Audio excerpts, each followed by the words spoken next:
The rifle shot that opened the morning was not the one that mattered. It came from the eastern berm at 0452, a qualification round, fired by a candidate who had arrived early and was burning off nerves the only way he knew how. The sound rolled across the Fort Bragg training complex and dissolved into the Carolina pines, and nobody paid it particular attention. On a sniper qualification range, the sound of a rifle is the sound of furniture. Background. Expected. The shot that would matter came later.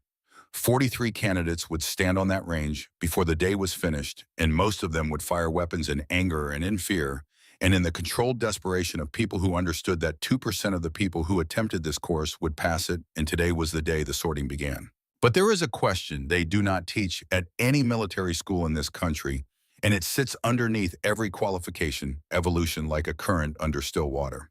The question is, how do you know who in the room is actually dangerous? Not trained, not skilled, not even committed. Dangerous. The answer, when it finally came, would weigh 14 rounds. At 0430 hours, Sergeant Owen Briggs was standing outside the administration building with a cup of coffee that had gone cold and a clipboard that hadn't. He was a methodical man by nature, and by 19 years of professional practice, and methodical men notice things. What he noticed first on the morning that would later require him to write 43 pages of documented observation for a review board he did not know existed was the car. A Honda Civic with a cracked windshield and a rear bumper held to the frame by a wire that had been twisted tight and left to rust. It pulled into the far end of the candidate parking area, away from the lifted trucks and the vehicles with unit stickers, and stopped. The engine ticked as it cooled. The woman who climbed out was 5'2" and would have weighed somewhere near 100 pounds soaking wet, which she was not yet, though the morning would attend to that. Her uniform was woodland camouflage, faded at least 2 sizes too large for her frame. Her boots had separated soles that someone had addressed with duct tape. Her range bag was so old it might have seen service in a conflict that these candidates had only read about. She stood beside the Civic for a moment with her hand on the door, not looking at the other candidates or the buildings or the range equipment being staged along the far fence. She was looking at the tree line. Briggs, who had watched a great many people arrive at this place over 19 years, watched her look at the tree pine and felt something move in the back of his mind. The way she scanned it, not curiosity, assessment. She walked toward the administration building with a gait that made almost no sound on the gravel, a heel-to-toe roll that kept her footfalls quiet. Not the walk of a woman trying to be quiet. The walk of a woman for whom quiet had become the default setting over a long time and through a process he could not yet name. He wrote the time in his notebook. He wrote Candidate Voss. Note gate. Her name was Sloan Voss, according to the enrollment roster. She had arrived at 0431, which was 59 minutes before the official formation time, which meant she had either been unable to sleep or had not tried. Her file, which Briggs had read as he read all candidate files, said she was from Ohio. Community college for 2 years. Employed at a sporting goods store for the 3 years following. No military record beyond the standard enlistment pathway that had brought her here. He looked at her walking away across the gravel and then looked down at his notebook. He wrote, "Does not fit file." The mess hall at 0500 hours was loud, the way military mess halls are always loud. The particular compression of many people in an enclosed space, all of them with somewhere to be, and most of them unwilling to be quiet about it. Briggs took his usual position near the side door, the one that gave him sight lines to both the main entrance and the serving line, and he ate without tasting anything and watched. Sloan Voss sat at the furthest table from the entrance in the corner where the wall met the wall, her back to nothing. She had chosen coffee and eggs, and she ate with mechanical efficiency, fueling rather than enjoying her eyes, tracking every person who came through the door with the automatic quality of a reflex that had been installed too deep to reach consciously. Garrett Thorne came through the main entrance at 0510 with the 4 men who went everywhere he went. Thorne was 6'4" and had the physical architecture of someone who had spent a decade building his body into a weapon, which he had. His head was shaved close. He moved with the performed authority of a man who had learned early that taking up space was a form of dominance, and who had never had cause to examine whether what he was dominating was worth dominating. Behind him, Tate Gifford, with the permanent sneer of a man perpetually amused by things that were not funny. Brett Kessler, who had the flat, watchful eyes of someone raised to follow, and had followed without question for long enough that following had become identity. Damon Mercer, cracking his knuckles with the rhythmic compulsion of a bad habit worn into the body. And Preston Ware, quieter than the others, bringing up the rear, the way a man brings up the rear when he has not decided yet whether he belongs in the group he is walking with. They took the center table. Their voices filled the room with the stories men tell when they need the room to know who they are. Confirmed kills, impossible distances, actions in theaters that could only be named obliquely. Briggs had heard variations of these stories for 19 years. Some of them were true. The ones that were true were usually told more quietly. Nora Callahan, the only other female candidate who had shown any promise in the preliminary screening, moved towards Sloane's table with her tray. She was halfway there when Thorne's voice cut across the mess hall. "Don't even think about it." Flat, final, a door closing. "Losers sit alone." Callahan hesitated. She looked at Sloane. Sloane did not look back. Callahan took her tray to another table and sat down and did not look at either of them again. And the expression she wore while she ate was the expression of a woman doing a calculation she did not like the result of. Thorne crossed the mess hall to Sloane's table. He stood over it with his shadow falling across her food. The performance was practice, the looming, the silence before speaking, the calibrated weight of a large man making a small person aware of the size differential. "You lost, sweetheart," he said. "Mall's that way." Sloane looked up.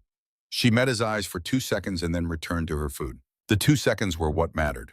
Briggs, watching from the side door, saw Thorne register something in those 2 seconds that he did not have a name for but that reached him anyway. Not defiance, not fear. The flat, evaluative quality of someone who has looked at a great many threats and is looking at this one and finding it does not require a change of plan. Thorne slammed his palm on the table. The juice cup jumped. Sloane reached out and steadied it, took another bite of eggs. The mess hall erupted when he upended the tray. Laughter, applause, the sound of a room that has been given permission to be cruel and has taken the offer. Scrambled eggs and coffee across the front of Sloane's uniform. She sat perfectly still for 3 seconds. Then she stood, picked up the tray, and walked to the cleanup station. No hurry, no anger. Mechanical efficiency, the way you move through a task that is unpleasant but does not rise to the level of meaningful. As she passed the center table, her eyes made a brief circuit of the room. Briggs had positioned himself to see this. He watched her eyes move, and he recognized what the motion was. She was reading firing angles. From her previous seat to the windows. From the windows to the exits. The same involuntary calculation she had made when she walked in, now updated for a changed position. Muscle memory. He wrote it down. The qualification range at 0600 was a different kind of noise. Organized, purposeful. The sound of 43 people preparing to be judged. Captain Frank Hollis walked the line with his clipboard and the expression of a man who has made his decisions about this group before anyone has fired a shot. Hollis was 51 years old and had been at this installation for 7 years.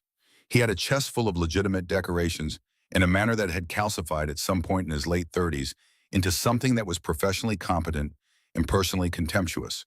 The manner of a man who has spent a long time deciding that the institution he serves is better than the people it produces. The weapons assignment followed a logic that was not the logic of a fair test. The top candidates, Thorne's group, the candidates, Hollis had already written favorable preliminary notes on received new Remington 700s with Night Force scopes that had been bore-sighted that morning by the Armory.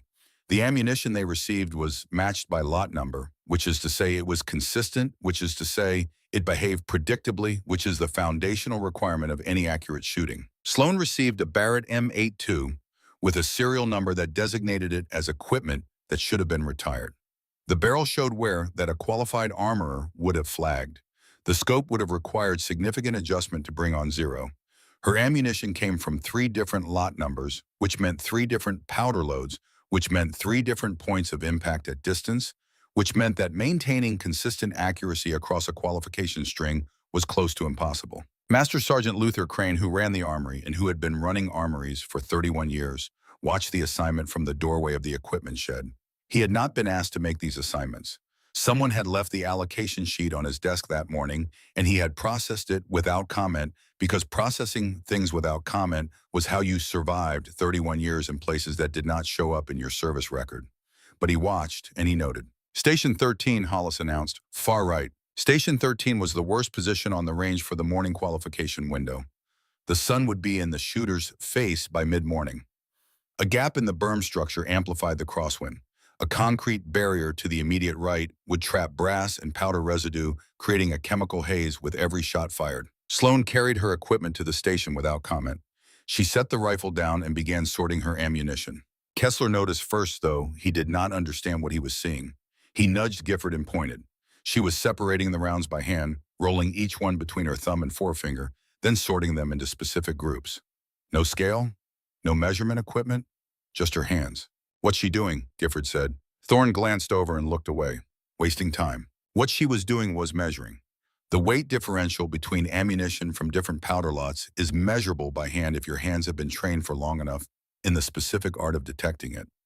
She was sorting by weight, identifying which rounds were heaviest and which lightest, and arranging them in a sequence that would allow her to compensate for the varying ballistic performance of each group.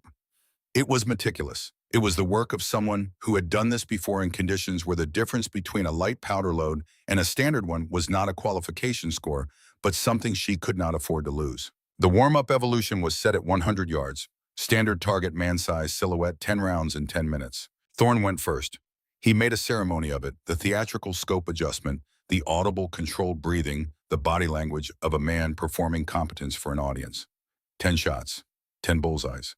He stood and raised his arms, and Gifford and Kessler responded exactly as they had been cued to respond, and Hollis made an approving notation, and the morning felt for a moment like it was going the way Hollis had written it. Sloan took her position. She spent 3 minutes on her scope adjustment, which was 3 minutes of quiet commentary from the adjacent stations, and then she fired 10 rounds. 7 hits, 3 misses.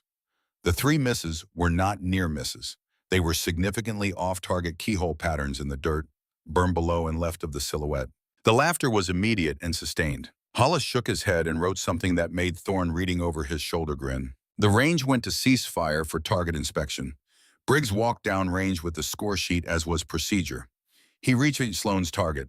He looked at it. He looked at it for a moment longer than the score sheet required. Then he walked the extra distance to where her 3 missed rounds had struck and crouched down and examined the entry marks in the dirt. Keyholing. The bullets had tumbled in flight. Not bad shooting, bad ammunition rounds so inconsistent in their powder load that the projectile was destabilized before it reached the target. He walked back to Sloan's target. 7 rounds, 1 hole. The rounds had grouped so tightly that without magnification it appeared to be a single impact point slightly left of center, but consistent, the kind of grouping that represented a controlled, repeatable process. She had identified which rounds were defective and put them at the end of the string. She had shot the good ammunition through 1 hole and the bad ammunition into the dirt, and the score sheet said 7 out of 10, which was a failing result, and nobody except Owen Briggs understood what the target was actually showing. He wrote in his notebook, 7 rounds, 1 hole, separated defective lots by feel, does not fit file. He did not say anything to anyone. He returned to the scoring table. He watched Thorne accept congratulations. He watched Hollis record Sloan's score with the expression of a man confirming what he already knew. Briggs wrote, "Who is she?" Twist 1 established itself quietly in the dirt behind the berm, in a grouping that nobody who mattered took the time to see. By 0800, the wind had picked up to 20 knots with gusts that shifted direction without warning, and the 500-yard evolution was where real separation happened. At 500 yards in variable wind, the gap between someone who is trained and someone who is something else entirely becomes a gap you can measure in inches on the target face. Thorne's squad managed respectable scores. Thorne himself hit 7 out of 10, which was solid work in those conditions, and he knew it, and the way he held his shoulders said he knew it. Sloan was set up at Station 13 when Hollis walked the line from behind his clipboard, making the same motion it had been making all morning, and his boot connected with the barrel of her rifle. Not an accident. The angle was deliberate. The force was calibrated to send the muzzle down far enough to ruin the shot without breaking the weapon. Hollis kept walking. "Secure your equipment, Voss." She lifted her head from the stock, looked at where the round had gone.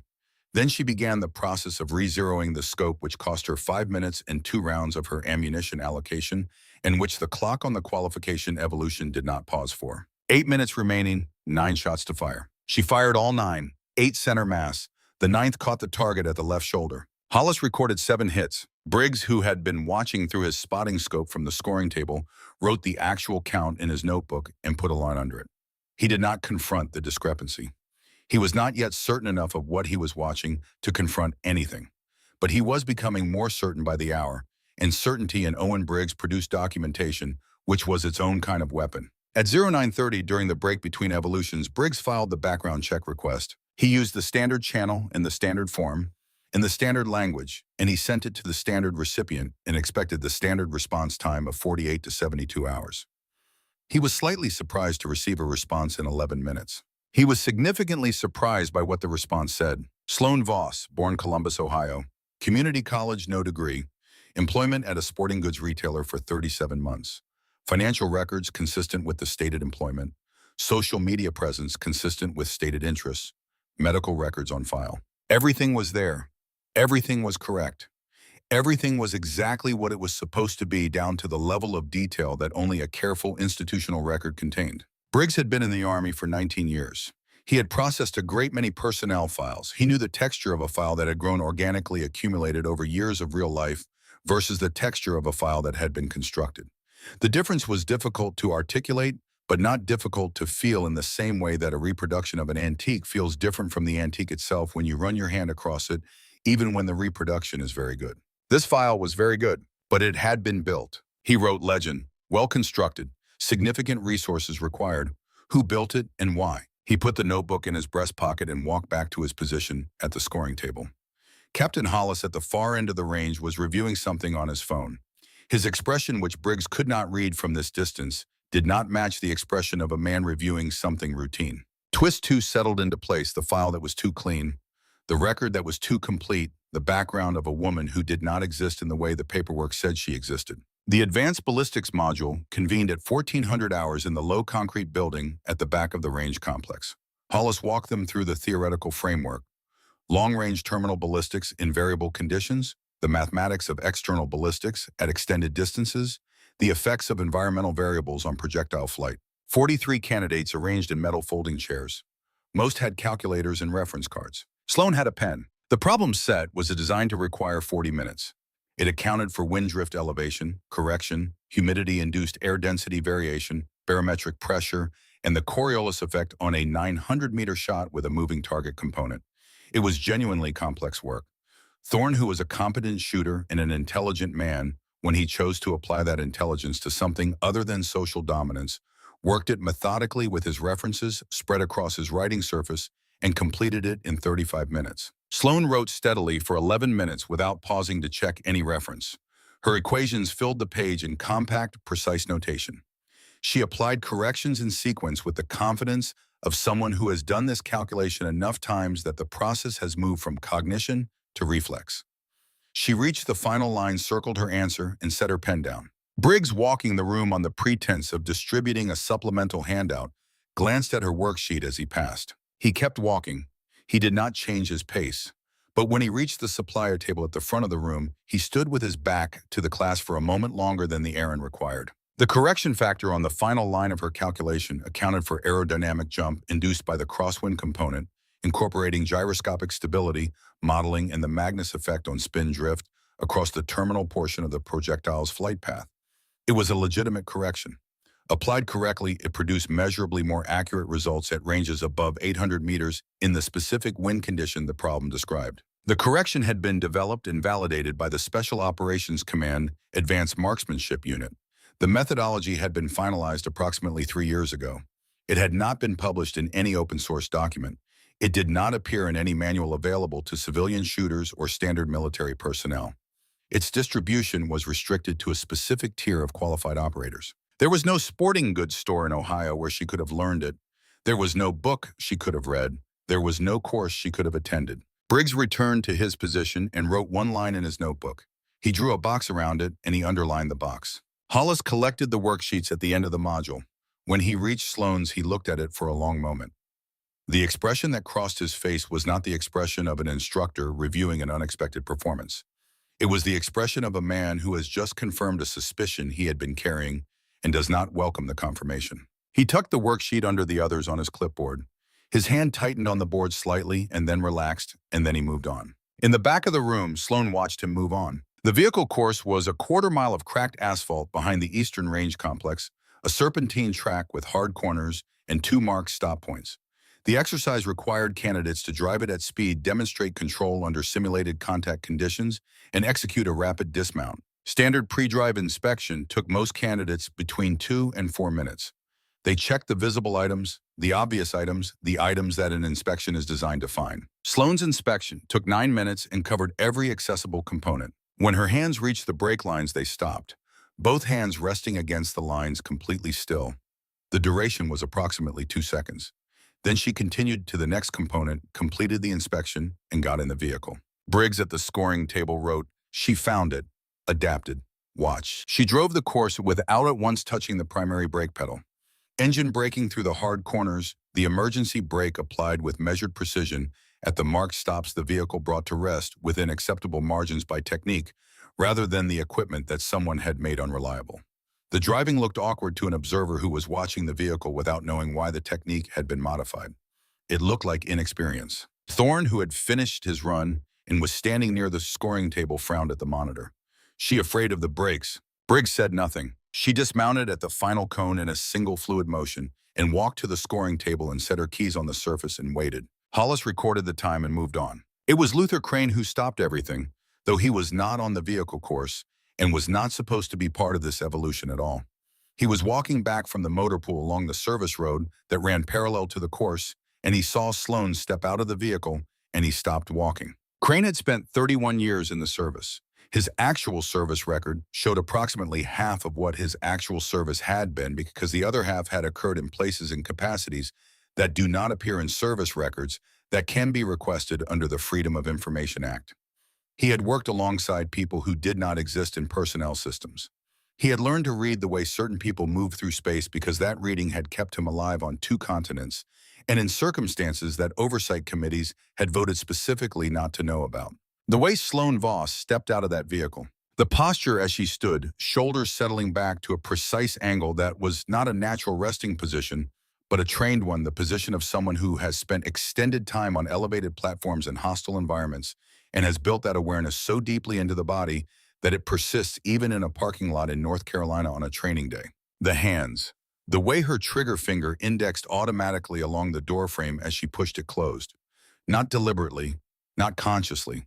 The automatic expression of 10,000 repetitions. He had seen those hands before, not these exact hands, but this exact movement, in a photograph that had sat on a table at a memorial ceremony, in a place that was not on any official scale with people who were not officially there, folding a flag for a man who was not officially the next of kin. Crane turned around and walked back toward the motor pool before anyone saw his face. He sat on a toolbox and looked at the floor for a long time. The memorial had been in November of 2019. He had stood in a row with men he knew only by call signs, and they had watched the flag being folded and handed to a tall man in civilian clothes whose face showed the controlled grief of someone who has learned that grief, like everything else, must be managed. There had been a photograph on a table. A woman in full kit, face partially obscured by shadows and paint, 5 feet 2 inches, the way she stood in that photograph. He sat on the toolbox. Twist 3. Luther Crane, who had attended her funeral, recognized the ghost. At 16:45, Preston Ware found her in the corner of the equipment bay. She was behind a rack of communications gear, performing the detailed inspection of her rifle that she performed every evening. The bolt was out. She was working a cleaning patch through the barrel with the focus of a person doing something that mattered in the way that a specific and important skill matters to the person who possesses it. Ware stopped at the edge of the rack. He verified they were not observed. He stepped forward. "I don't have much time," he said. She did not stop working. "Then say it quickly." "Checkpoint 3 tonight. There's an old bunker in the training area." He stopped. Something worked in his jaw. The door locks from the outside. "I know." He stood there for a moment listening to the cleaning rod work through the barrel.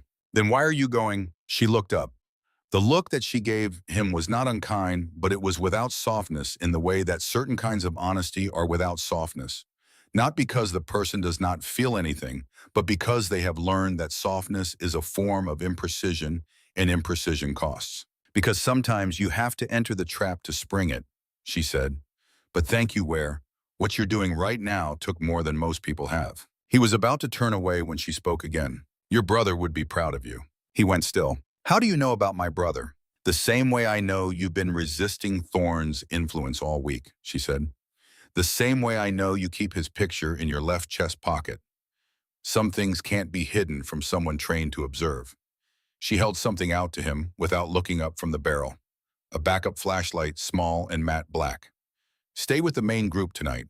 All of them. When it's over, you'll want to be somewhere with a camera. So will Callahan." He took the flashlight. He walked back to the main bay without asking any further questions, and if his hands were not entirely steady, the distance was sufficient that no one saw it. At 1700 hours, Hollis announced the night navigation exercise. 43 candidates, 43 separate routes, same series of checkpoints by different paths. Sloan's assigned route went through Training Area 7, abandoned since the 1960s, full of defunct structures, including an old emergency shelter at grid coordinate 372, whose door locked from the outside. At 1600 hours before the final equipment, staging for the night exercise, Hollis gathered the candidates for a briefing on the navigation protocols. He stood at the front of the staging area with his clipboard and his expression of professional authority, and he walked through the checkpoints, the timing requirements, the scoring methodology. While he spoke, three of his range assistants moved through the staging area on various pretexts: equipment checks, inventory verification, the small administrative tasks that are always available as cover for proximity to someone else's gear. Sloane's equipment bag was unattended for a total of approximately 4 minutes across 3 separate periods. When she retrieved it for the final check, she went through every item with the systematic patience of someone who has learned that unattended equipment in a hostile environment is a problem waiting to present itself. Night vision batteries dead. Mount screws on her scope loosened. In her two-do, which she had not opened since morning pages from a sniper manual with margin annotations in handwriting that was not hers. She replaced the batteries from her personal reserve. She retightened the mount screws with the small tool she kept in her inner jacket pocket. She removed the planted pages and put them in the waste collection at the edge of the staging area without reading them. She did all of this without changing the expression she had maintained all day, which was the expression of a person engaged in routine preparation. Nora Callahan, staging 2 positions down, watched this happen with the focused attention of someone who has been paying close attention all day and has arrived at a significant question. What kind of person anticipates planted evidence well enough to carry a spare battery reserve and keep a scope tool in her inner pocket before anyone has done anything? She would think about this question during the navigation exercise through the sound of explosions and gunfire that was not part of any training scenario she had been briefed on, and she would arrive at an answer that she was not certain she believed, and then the answer would be confirmed, and believing it would become the only available option. She positioned herself near the parking area before 2000 hours as she had been told. She pointed her camera at the far end of the lot as she had been told. When Hollis appeared at a run from the direction of the headquarters building, and Preston Ware stepped out of the shadow of a parked vehicle and brought him down with the clean, committed technique of someone who has just decided to do something and is committed to doing it correctly. She recorded every second. Thorne volunteered to set up checkpoint stations. Hollis approved it with the expression of a man who is very pleased with himself. Nora Callahan, who had been watching all of this from the periphery of events all day with the particular attentiveness of someone trying to understand a situation that is larger than its visible surface, crossed the staging area during the final equipment check and stopped beside Sloane. "That route they assigned you," Callahan said low. "Grid 372, the old shelter." "I know," Sloane said. Callahan looked at her. "Then why aren't you saying something?" "Because sometimes the trap catches the hunter." Sloane met her eyes briefly. "Stay close to Ware tonight. You're going to want to record whatever happens in the parking lot after 2000 hours. Callahan opened her mouth, closed it, nodded once with the decisive economy of a woman who has processed an incomplete instruction and has decided to trust the source of it. She walked away. Sloane finished her equipment check. At 1800 hours, the exercise began. The afternoon advanced ballistics module ran from 1400 to 1600 hours in the low concrete building behind the range complex. 43 candidates, metal folding chairs, a presentation screen that had not been updated in 2 years based on the version numbers on the slides. Most candidates pulled out calculators and reference cards, laminated pages of compiled data, the kind of material you earned the right to carry after enough repetitions that the compilation itself was meaningful. Thorne had his spread across the writing surface of his chair with the confident arrangement of a man who has prepared correctly for a known test. Sloane had a pen. The problem set was designed to consume 40 minutes. Long-range terminal ballistics in variable conditions, wind drift elevation correction, humidity and barometric pressure affects the Coriolis component on a 900-meter shot with a lateral target movement element. It was genuine complexity, not a test of memorization, but of understanding the ability to apply principles to a specific problem rather than retrieve a stored answer. Thorne worked methodically from his references and completed it in 33 minutes. He double-checked 2 of the figures and was satisfied and set his pen down. Sloane finished in 11 minutes. Briggs was walking the room distributing a supplemental handout that could have been distributed at any time and was distributed now because Briggs had reached the point where he needed to see her worksheet. He passed her row. He glanced down with the practiced peripheral vision of a man who has spent 19 years looking at things without appearing to look at them. He kept walking without any change in his pace or expression. At the supply table, he stood for a moment longer than the errand required. The final correction factor on her worksheet incorporated aerodynamic jump from the crosswind component, applying gyroscopic stability modeling, and the Magnus effect on spin drift across the terminal portion of the flight path. Legitimate, accurate. The kind of correction that applied precisely produced measurably better results at ranges beyond 800 meters in the specific wind condition the problem described. The Special Operations Command Advanced Marksmanship Unit had finalized and validated this methodology approximately 3 years ago. It had not been published. It had not been distributed beyond a specific clearance tier. There was no version of Sloan Voss's stated background that could have put that formula in her hands. He returned to his position. Hollis collected the worksheets. When he reached Sloan's, he stopped walking and looked at it for a moment that lasted slightly longer than a teaching assessment required. His expression did not change in any way that someone watching casually would notice. The hand holding the clipboard tightened slightly. Then he moved on. Hollis was not stupid. Whatever else he was not stupid. And the formula on Sloan's worksheet told him something he did not want confirmed. He had been watching her all day, recording her failures and suppressing her actual performance, moving with the confidence of a man whose plan is proceeding as designed. The worksheet revised his confidence. Briggs, watching from across the room, saw it happen in the set of Hollis's jaw and the way he turned the clipboard slightly so that nobody beside him could read its surface. He wrote in his notebook, "Hollis is afraid of her." He underlined it. 43 candidates spread into the tree line in ones and twos, dispersing across the training area with map and compass equipment and the night vision gear that in Sloan's case ran on batteries someone had replaced with dead ones sometime during the final staging hour. Sloan walked into the tree line and stopped. She stood at the edge of the administration building's light for 30 seconds, letting her eyes adapt. She had long ago learned that reaching for artificial light when the dark made you uncomfortable was a form of impatience the dark consistently punished. She waited. The tree line resolved from black to texture, shapes separating from depth, the difference between a trunk and a shadow making itself available. She moved through the trees without a flashlight, without night vision equipment, paralleling her assigned route 20 meters inside the tree line rather than following it. Her boots found ground she could not fully see with the confidence of someone who has moved through darkness in conditions where the cost of noise was not a qualification score, but something worse. 50 meters from checkpoint 3, she went to ground. The white oak she chose had been growing for 60 years, its first branches beginning 8 feet up. She went up, it one-handed, her rifle slung across her back, her boots reading the bark for purchase with the practiced confidence of someone who has climbed worse, in worse conditions, with less light and more at stake. From the third branch, she had a clear sight line to the clearing below, through the small monocular she had kept in her inner jacket pocket, separate from all equipment that had been accessible to anyone else during the day. 4 men. Thorne Gifford Kessler and a fourth she recognized after a moment as one of Hollis's range assistants, a man she had cataloged as a background figure and was now revising upward as an active participant. This revised her estimate of Hollis's organizational reach within the support staff. Useful information. She stored it. Preston Ware was not in the clearing. Good, he had listened. She watched the 4 of them for 4 minutes. She read their positions, the arcs of their movement, the mechanism of the bunker door, the locking bar arrangement, and its gauged the sight lines from each position to the approach path. She noted the distance to Building 31, which was the nearest elevated structure with adequate sight lines for what she was already planning. She noted the wind direction at ground level, which had increased since the briefing to something near 25 knots, gusting from the southwest, with a rain system pushing in from the coast. She could go around them. She had the terrain and the time and the training. She could complete the alternate route, arrive at the final checkpoint with her card stamped, and this piece of Hollis's plan would fail without her participation.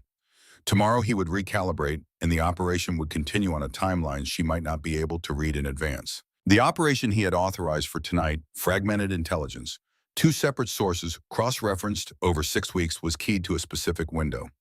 If she went around this clearing, Hollis would know the trap had failed. He would postpone, and the network would have more time to move assets, warn nodes, change its geometry. She climbed down from the oak. She moved to the trail. She made enough noise crossing a dry stretch of ground that 4 men in a clearing 50 meters away could hear her coming. They emerged from the shadows like something rehearsed, which it was. Thorne in front, Gifford and Kessler on the flanks, the range assistant near the bunker door. The expression Thorne wore was the expression of arrival at a moment anticipated. Checkpoint 3, Sloan said. Voss for navigation card. Nobody produced a navigation card. End of the line. Thorne stepped forward. She looked at the bunker door pulled wide on screaming hinges by Gifford. She read the locking mechanism, a drop bar arrangement, heavy steel designed for North Carolina weather across multiple decades. She measured the gauge with her eyes. She noted the warping in the frame that would affect the pin tolerances of the lock from the inside. She noted the hinge quality and the weight distribution on the door. She had approximately 3 seconds to gather this information, and she gathered it. She looked back at Thorne. 6 hours, she said. Stay together, all of you. What's that mean? Advice, flat, final. They moved her toward the entrance. She caught Thorne's wrist for one moment as she passed him long enough. Tick-tock, she said. Twist 4, she had chosen the trap. Not because she had no other option, but because it was the right move in an operation larger than anyone in that clearing understood. She stepped into the darkness. The door swung shut.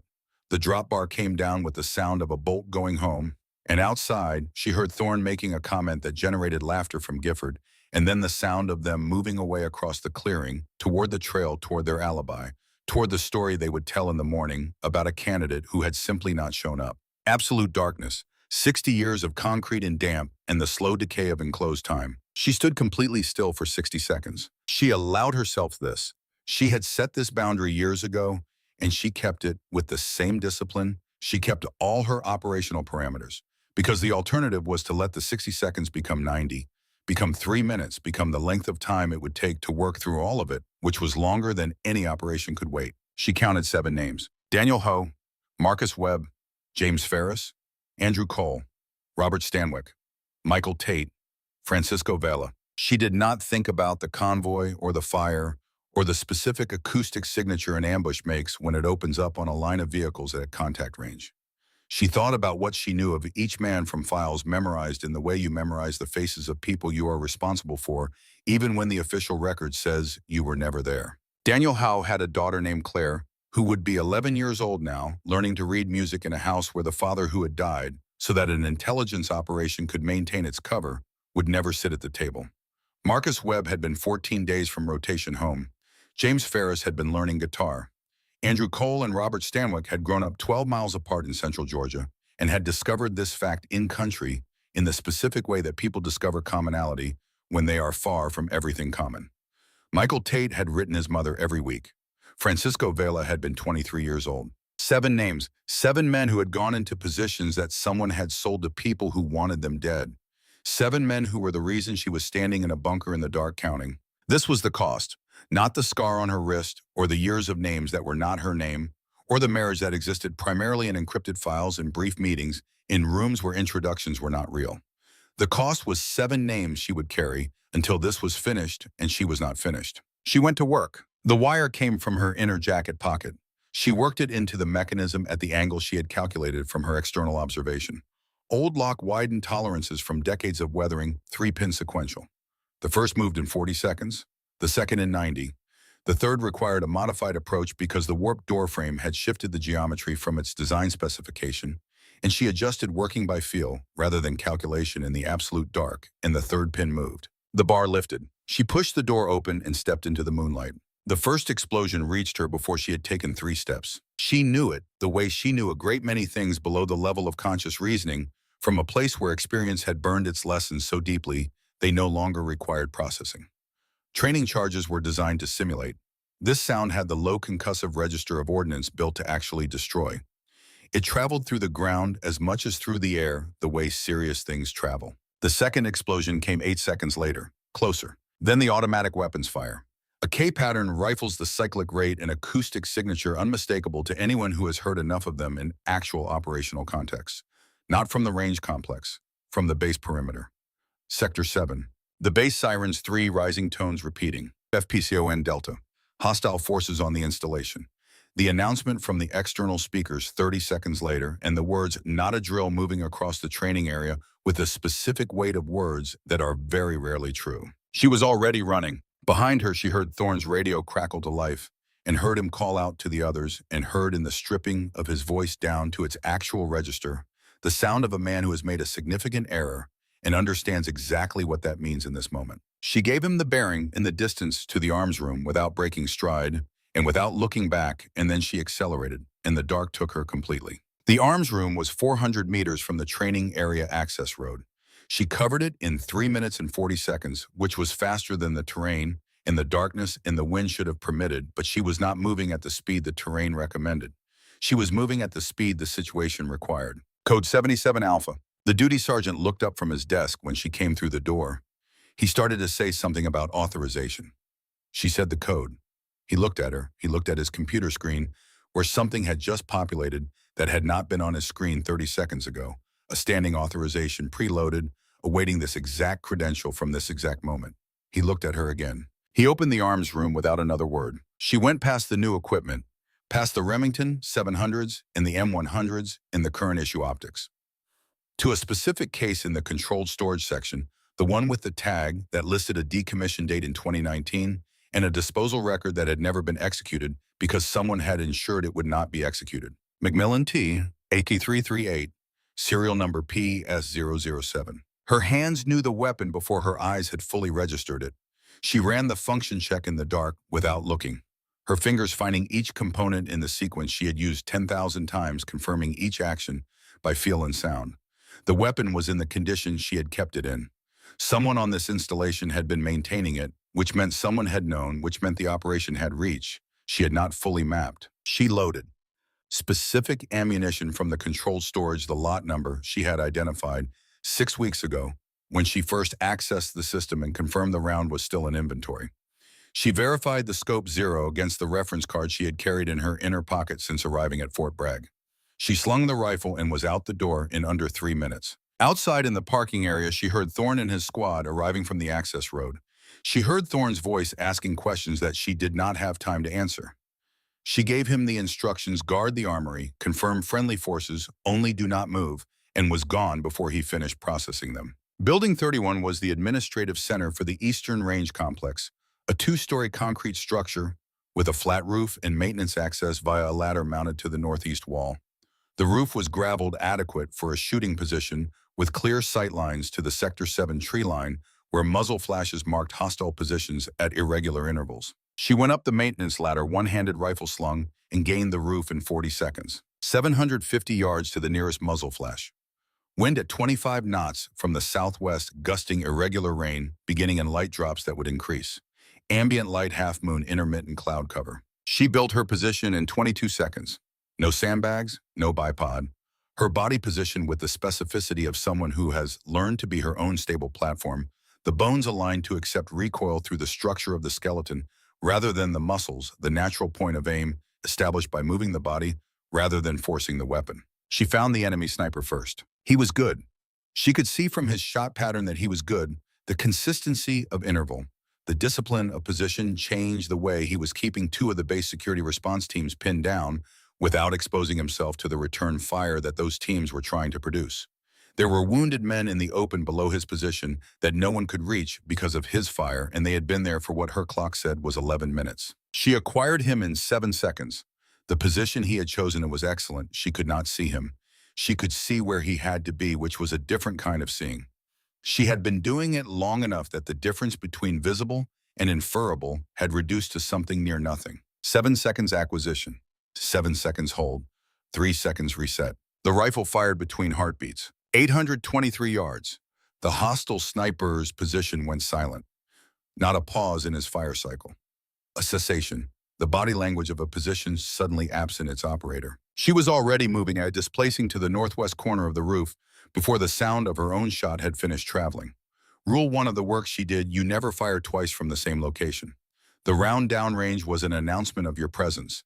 The only question was whether your next position could be established before that announcement was fully processed. The machine gun team was the second problem. They had the main gate under sustained suppressive fire, keeping reinforcements from reaching the interior of the base, and the gunner was confident in the angle of his cover, confident enough to have settled into a rhythm that she could read from the roof of Building 31. She found her natural point of aim on the new position. 791 yards.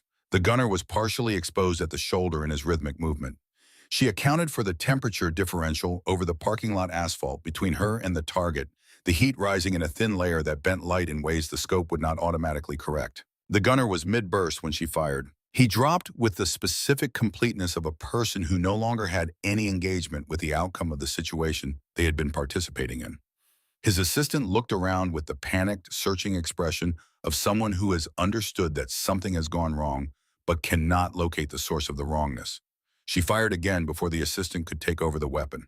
In the Tactical Operations Center, Colonel Parrish stood over the display and watched the threat indicators change in ways he could not account for with any resource he had deployed. "What is that?" his aide said. The security camera for Building 31's roof showed a figure in the poor resolution and the rain, but the movement was legible, even at this quality, even through this weather. Small, moving between positions with an economy of motion that spoke of a very specific kind of training being expressed at a very high level of proficiency. Crane arrived at the door. He looked at the screen and his jaw set. 773, he said quietly. 7 seconds acquisition. 7 seconds hold. 3 seconds reset. He stopped. "There is only one person who ever used that shooting rhythm. I was present at her memorial service." "We never recovered the body," Parrish said. "No," Crane said, "we never did." On the screen, the figure fired again. The hostile radio net, which Parrish's communications section had been monitoring since the breach, had been producing coordinated communication through the first 6 minutes of the engagement unit, leaders directing fire coordinating movement, maintaining the operational structure of a well-planned action. What it produced now was different.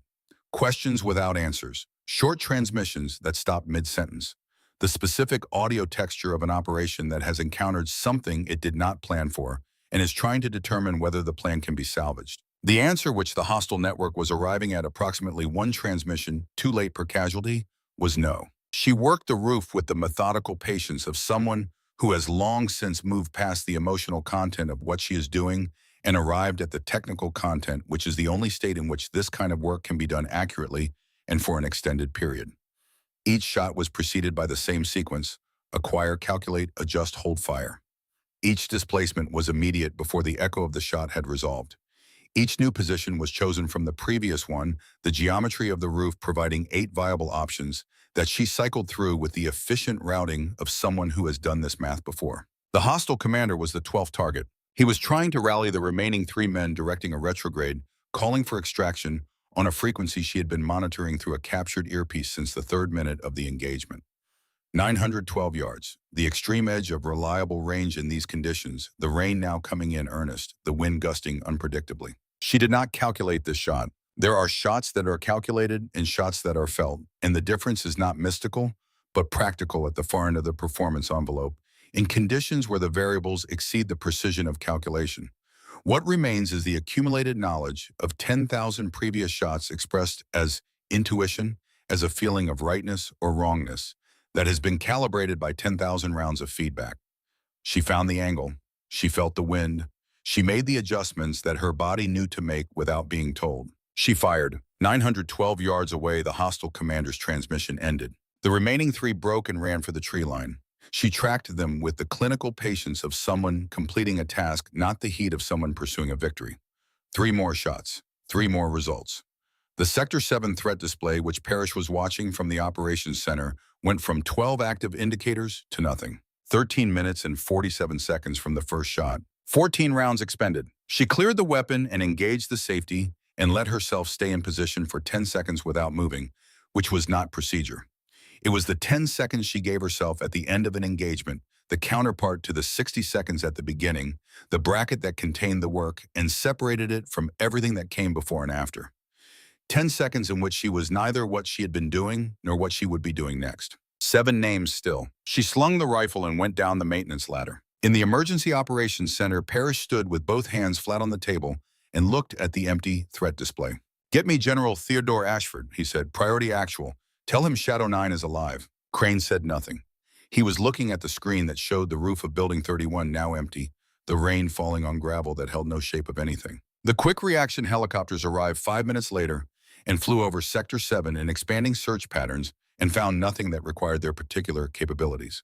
12 confirmed hostiles. No survivors, no evidence of any shooter that the helicopter crews could locate. Parrish looked at the arms room access log on his secondary screen. 1927 hours. PS-007, 14 rounds issued. He waited. At 1953 hours, the arms room log updated weapon returned. 14 rounds expended. Inventory confirmed. He picked up his phone. Outside the arms room, in the yellow light of the exterior lamp, Thorne and his squad stood in the specific posture of people who spent an hour processing an experience that does not fit the categories they had been using to understand the world. When she came out of the dark into the light, Thorne's hand came up toward a salute before he caught himself. The hand hung there halfway up with nowhere to go. She walked past him to the service window. She handled the weapon return with the same flat efficiency she had handled every other task of the day, completely correctly without drama. Then she turned to them. Thorne was in the center of whatever shape they had unconsciously formed. Something had changed in the architecture of his face, not defeat, but the expression of a man whose framework for understanding the situation has been revised so significantly that the revision has not yet finished settling. Thorne, he straightened. 0600 Colonel Parrish's office. Bring your squad, all of them. A pause. Including where? She walked into the rain. Behind her in the yellow light, nobody spoke for a long time. Then Kessler said not to anyone in particular in the quiet voice of a man who has just understood something that changes the shape of the day he thought he had been having. She knew the whole time she knew. Thorne looked at the dark where she had been. He looked at the roof of Building 31, visible above the tree line, its edges blurred by the rain. He looked at his hands. Yeah, he said. She knew. Twist 5 was already descending from the sky in a transport helicopter that carried no identifying markings 20 minutes out in a flight suit, with the expression of a man who has been running a very long operation and has just received a call that changed the timeline. The helicopter that landed at 2000 hours was a military transport with no identifying markings beyond its registration number, and the man who stepped out of it was wearing a flight suit with the rank insignia of a general officer and the expression of someone who has been running a very long operation and has just received a radio call that changed the timeline. General Theodore Ashford was 6'2" and had the physical presence of a man who had spent decades in positions that required other people to take him seriously without being told to. His hair had gone silver at the temples. The lines in his face were the lines of someone who had made decisions under time pressure, in conditions where the wrong decision had irreversible consequences, and who had made enough of those decisions that the weight of them had become part of his physiognomy. He had 3 men with him. They peeled off at the landing pad. He walked alone toward the headquarters building, and anyone watching him walk could have read from his pace and direction that he already knew where he was going and what he was going to find when he arrived. Colonel Douglas Parrish was waiting in the corridor outside his office. He had been waiting for 4 minutes, which was long enough to have thought carefully about how to open a conversation that he did not have adequate frameworks for. Ashford stopped in front of him. Status? 12 hostiles neutralized Sector 7. No friendly casualties beyond the initial breach. Security forces at the main gate have 3 KIA from the opening engagement. Parrish paused. The neutralizations were accomplished by a single shooter operating independently from the roof of Building 31. 14 rounds of .338 Lapua expended. The weapon issued was a Macmillan TAC 338 serial PS-007. Another pause. The inventory record for that weapon. I know what the inventory record says, Ashford said. Parrish looked at him. Where is she? Ashford said. Changing, Parrish said after a moment. She said 20 minutes. She was in Parrish's office in exactly 20 minutes. Dry, accused hair pulled back in a regulation bun that was still slightly damp at the nape. On her chest, the Medal of Honor ribbon and 8 other decorations that most of the people in the building could not have identified by sight. She had not worn them that morning. She wore them now because the conversation required a specific clarity about who held what ground, and the ribbons were part of that clarity. She sat down across from Parrish without waiting for an invitation. Parrish was behind his desk. Briggs was at the wall to the left, his notebook in his breast pocket. Captain Hayes from Internal Affairs was near the door. Luther Crane stood in the corner with his arms at his sides and his eyes on Sloan with the expression of a man who has resolved a question that had been open for 3 years and is not entirely sure how to feel about the resolution. Ashford took the chair beside the door and said nothing. His presence in the room was the presence of a senior officer observing a process he has authorized but is not directing. This was deliberate, and Sloan noted it.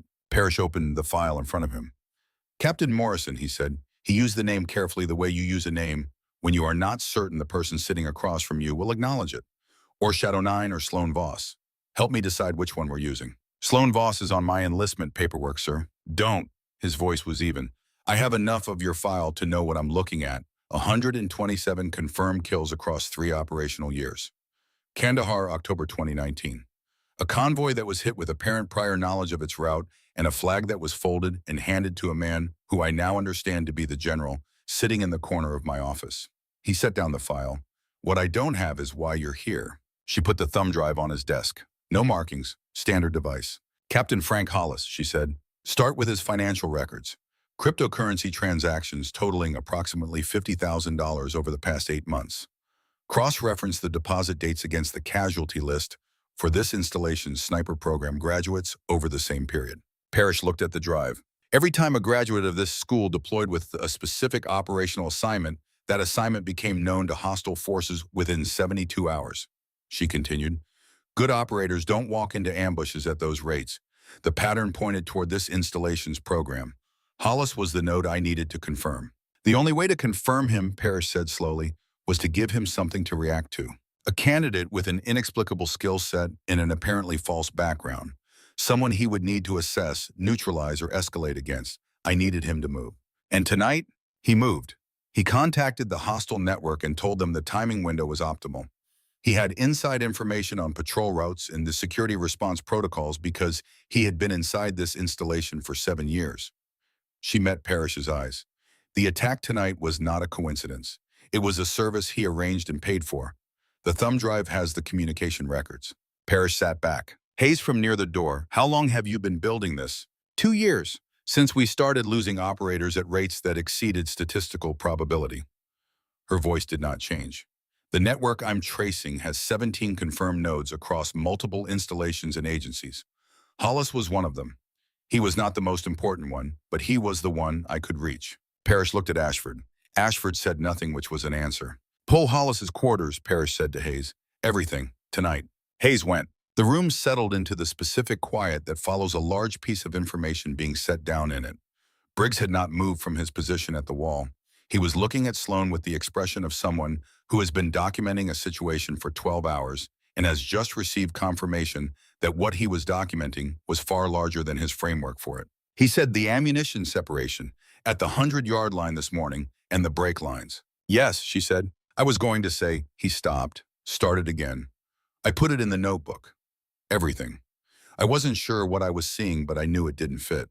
I know. Your documentation will be useful to the review board. He nodded. Something in his face settled the expression of a man who has been carrying an observation without a context and has finally been given one. Hayes came back in 11 minutes.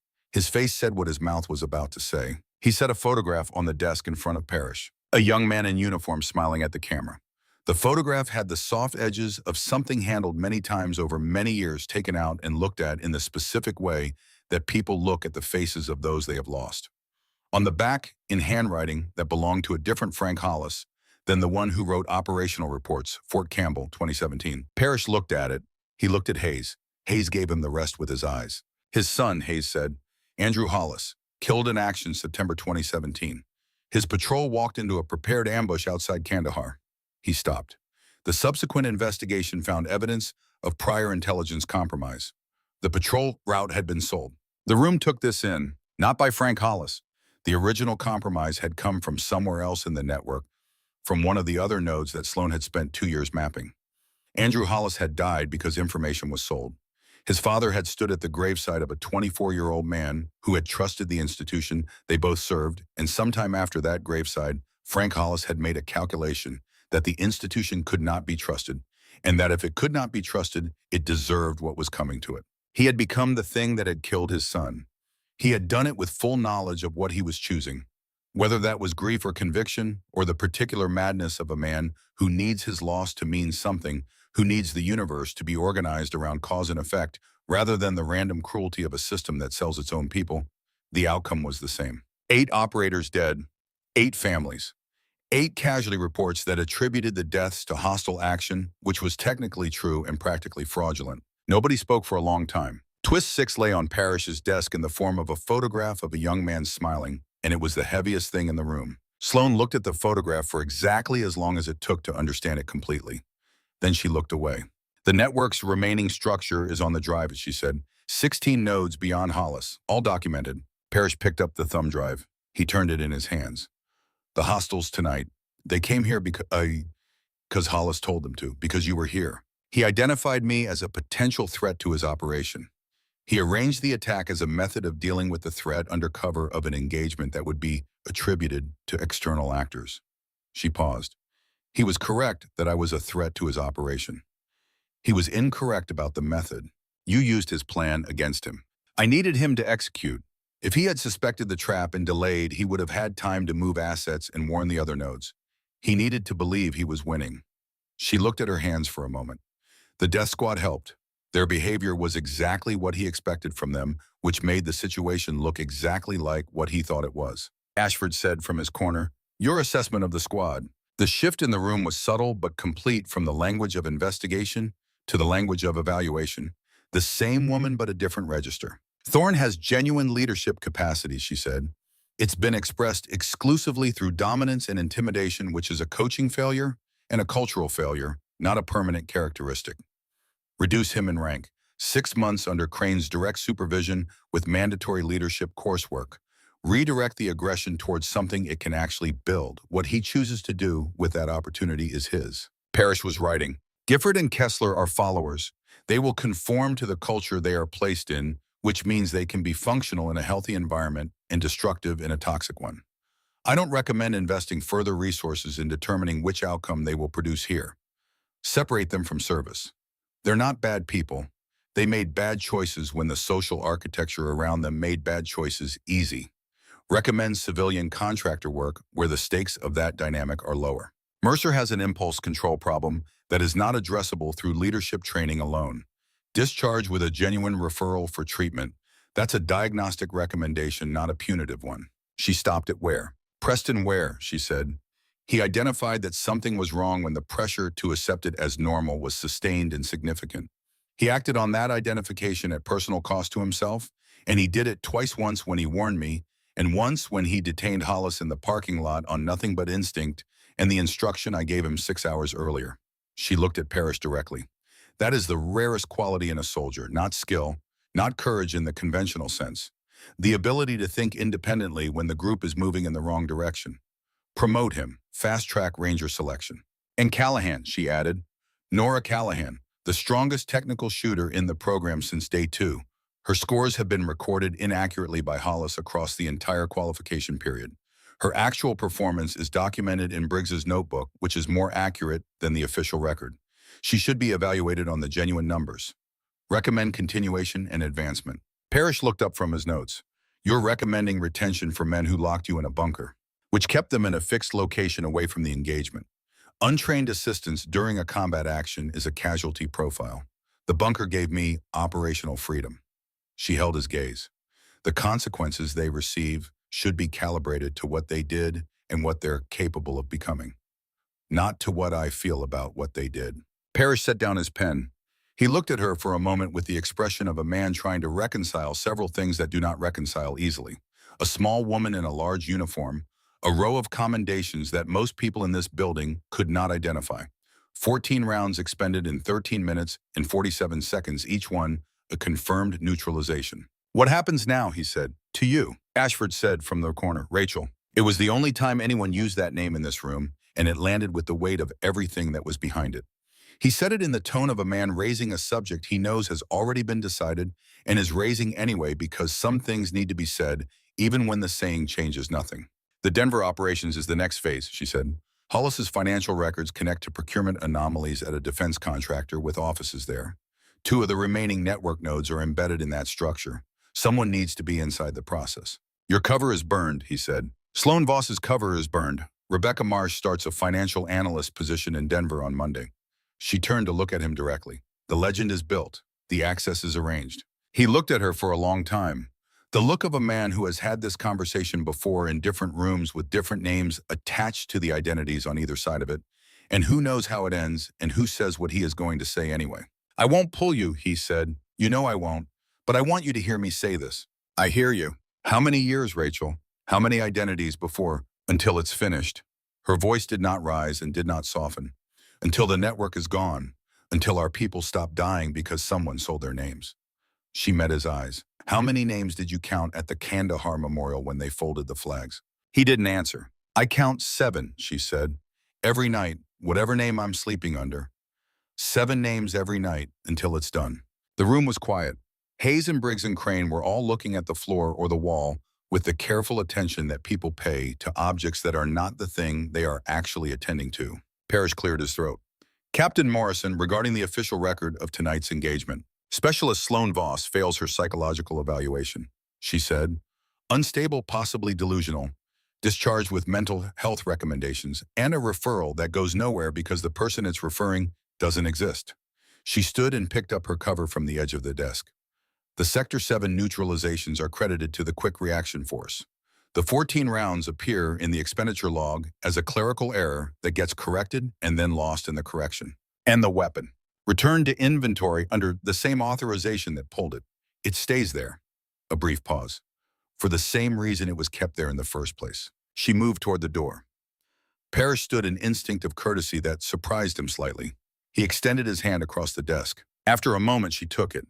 Her grip was firm, calloused, real in the way that things earned through use are real. "Whoever you are," he said, "thank you." Something moved briefly in her eyes. Not gratitude and not warmth exactly, but something that acknowledged the statement without deflecting it. "Just doing my job, sir," she said. She walked out. Ashford was the last to leave. He stopped at the door and looked back at Parrish, who was sitting with the photograph of Andrew Hollis still on his desk and the expression of a man recalibrating. "The review board will want Briggs's notebook," Ashford said. "Make sure it's preserved." "It will be." Ashford nodded. He went. In the corridor, Sloan was already gone. Twist 7 happened in a room down the hall 40 minutes later with a military psychologist named Major Garrett, who had 14 years of clinical experience and a clearance that permitted him to evaluate operational personnel. He was thorough. He used standardized instruments and asked the questions those instruments required. He was good at his job. Sloan answered incorrectly, not randomly, with precision. She knew the clinical architecture of this evaluation in the way that she knew a great many things that were not in her file through a process of study and repetition, and the practical application of knowledge in conditions where the cost of not knowing was too high to consider. She knew exactly which response patterns would produce a profile of instability sufficient to justify administrative separation without triggering the mandatory intervention protocols that would delay her exit from the installation. Too much dysfunction and they would hold her. Too little and she would pass. The target was a narrow band and she hit it without difficulty. Major Garrett wrote his findings with genuine professional concern. He recommended discharge with mental health support referral. He noted in his private session log, which would never be reviewed by anyone with the context to understand what he was looking at, that the patient had demonstrated a level of composure during the evaluation that seemed inconsistent with the profile her responses described. He flagged this as a possible dissociative coping mechanism and moved on. Sloan Voss was processed out of Fort Bragg within 72 hours. Somewhere in a system requiring 3 separate authorizations, a file was updated, asset reactivated, Phase 3 complete, Phase 4 identity confirmed. Rebecca Marsh. The court-martial of Captain Frank Hollis was convened 3 weeks later in a room that did not appear in the building directory, and it proceeded in closed session, and his testimony consumed 4 days and named 14 additional compromised personnel across 6 installations. Each name represented a leak. Each leak represented operators who had deployed carrying information that was already in enemy hands. The arrests were quiet. There were no press releases, no public statements, no news cycle. Problems simply stopped existing in the way that they had previously existed. Families of the 8 dead operators received no additional information beyond what they had already been told, because there was no explanation available that would have made the loss more bearable, and several that would have made it worse. These things are the nature of the work that is done in the dark for the sake of the people in the light, and the people in the dark do not generally receive the acknowledgement that their work represents. They know this when they choose the work. Most of them make their peace with it, some of them don't. Sloan Voss had made her peace with it 7 names ago. Owen Briggs submitted his 43-page notebook to the review board and received a letter of commendation that cited exceptional observational acuity and professional judgment. He framed neither. He put the commendation in a folder and the letter in a drawer and kept the notebook itself because the notebook was his and because what it contained was a record of something he had watched happen in real time without fully understanding it, and he was still not certain he fully understood it even now. He went back to work. He stood on the qualification range and watched the next class arrive, and he wrote in a new notebook. But sometimes at the end of a qualification day, he walked out to the 500-yard line and stood where he had stood when he walked down to check the target, and he thought about 7 rounds through 1 hole and about what it costs to hide what you are so completely that the hiding itself becomes the evidence. He thought about the kind of person who could do that and still function, still fire a rifle in the rain on a rooftop, still walk back through the dark and return the weapon to inventory, and say the round count in the flat, even voice of someone completing a task. He never discussed it with anyone. Some observations are their own complete thing, requiring nothing further. Nora Callahan's scores were re-examined against Briggs's documented observations. Her actual performance across the qualification period placed her in the top 3 candidates overall. She was advanced to the subsequent sniper course. She broke 3 program records in the first 4 weeks. Sometimes on a difficult shot in a bad crosswind, she had the feeling that someone was watching. Not in a threatening way, in the way that you feel watched by someone who cares about the outcome. She had spent enough time around a certain kind of person in the preceding weeks to understand that this feeling might have a literal explanation, and she found the possibility more useful than unsettling. It made her shoot better. She did not investigate the feeling. She just shot better. Garrett Thorne served 6 months as a private under Luther Crane's direct supervision, and those 6 months were the hardest thing he had done in his adult life, which was the point. Difficulty in the service of ambition is one thing. Difficulty that does not serve your ego and does not advance your position and does not produce anything you can put on a record, that difficulty is a different kind of test entirely. And it tests the part of a person that all the other tests do not reach. Crane supervised him with the patience of a man who has watched this decision made many times, the decision about who you are going to be when the decision costs you something. He did not make the decision for Thorne. He watched. At the end of the 6 months, Crane wrote a 3-sentence evaluation. The 3rd sentence read, "He is beginning to understand the difference between strength and performance." That was enough. Preston Ware graduated Ranger School 11 months after that night with an assessment noting in the specific dry language of official evaluation, exceptional independent decision-making under peer pressure conditions and strong tactical instinct in ambiguous situations. His primary instructor recommended him for special operations selection without qualification or reservation.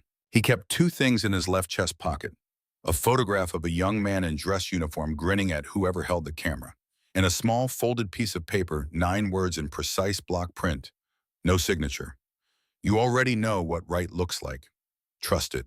He carried both for a long time. Douglas Parrish retired 14 months after that night. On his desk in the small consulting office where he spent his post-service years advising on institutional culture and leadership development, he kept a photograph.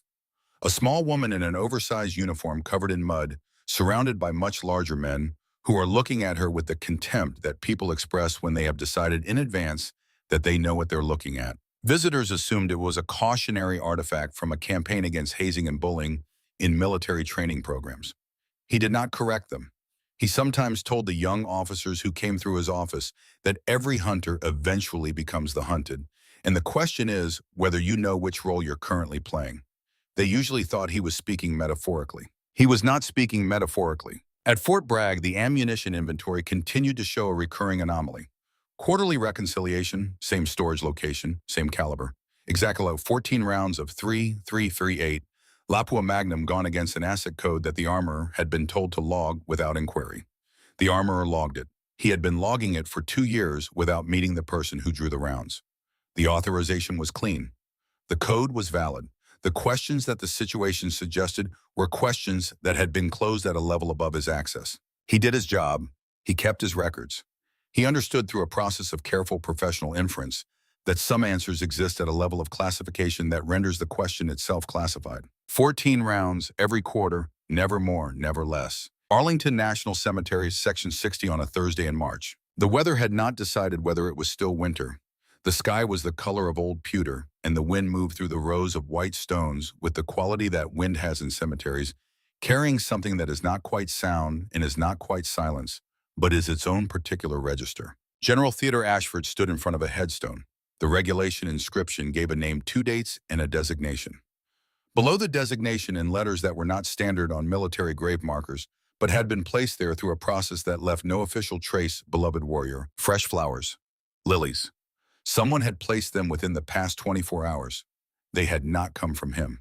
He stood with his hands at his sides and did not think about the briefing at 1600 hours or the situation developing in 2 separate theaters that would require decisions before end of week. He stood and let himself be for a few minutes, simply a man in front of a stone that bore his wife's name. A voice from behind and to his right, someone should keep up appearances. He did not turn around. He had learned over a long time that turning too quickly interrupted the transition she needed to make between what she was presenting and what was actually there. She came up beside him. In his peripheral vision, short hair somewhere between auburn and red, not her natural color. Plain frame glasses. The suit of someone who works with financial records in an office building, someone easily overlooked in a crowd, because nothing about her draws the eye, nothing signals anything other than ordinariness. 100,000 people in this country look exactly like the person she was presenting. She looked nothing at all like the person he had married in a ceremony with 4 witnesses and no photographer, and a legal record that was itself classified in a room where nobody was introduced by their real name. She stood beside him and looked at the headstone. How long, he said. 6 months minimum. The procurement structure is more layered than the initial analysis suggested. 2 nodes embedded in finance, 1 in acquisition review. Rebecca Marsh needs to establish herself before she can reach them. And after Denver, the network still has infrastructure in 2 other agencies. After Denver, we'll know which one needs to move first. He was quiet for a time. The wind moved through the rows of stones. You could stop, he said. After this one, the program has trained people specifically for this kind of work. They're ready. They're good, she said. They're not ready for what comes after Denver. You don't know that. I know what comes after Denver. They don't yet. Rachel. He said it with the particular weight of a name that has not been used in a long time and carries in the saying of it everything that the names that have come since cannot carry. She looked at him. The glasses changed the geometry of her face slightly, which was one of their functions.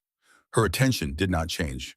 That quality, the flat, precise focus of someone who has learned to see accurately, because inaccuracy costs too much, that had never changed across all the names and all the faces in all the rooms where she had sat across from people who were trying to understand a situation that was larger than what they were being shown. How many names did you count, she said, at the Kandahar Memorial? He did not answer. The wind moved. 7, she said. I count 7 every night, whatever bed I'm sleeping in, whatever name is on the ID in my wallet. 7 names and I'm not done yet. He turned and looked at her directly, the way he had been waiting to look at her since the helicopter landed at Fort Bragg. The face she was wearing was not the face he had memorized, but the eyes behind the plain frame glasses were the eyes he had stood next to in a room with 4 witnesses, and they were looking back at him. Be careful, he said. He said it knowing it was insufficient and saying it anyway because the insufficient thing was what there was. I'm always careful. No, his voice was quiet. You're always effective. That's not the same thing. She looked at him. The wind moved through the lilies on the stone. Then she reached over and put her hand over his. 3 seconds, not more. Long enough to be real, brief enough to be hers, the gesture of a woman who has learned to give exactly as much as she decides to give and no more, and who has decided in this moment to give that much. I'll try to remember that, she said. She walked away through the rows of white stones, her footsteps making no sound on the path, her posture ordinary in the way that very good work is invisible. A woman in a suit going somewhere that had nothing to do with this cemetery. He watched her until she turned between 2 rows of stones and was gone. He stood in front of the headstone for another few minutes. The lilies moved slightly.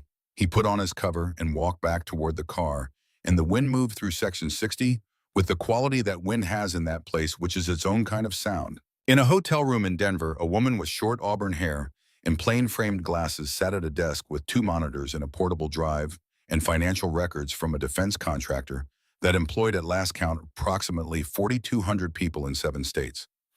The anomalies were subtle.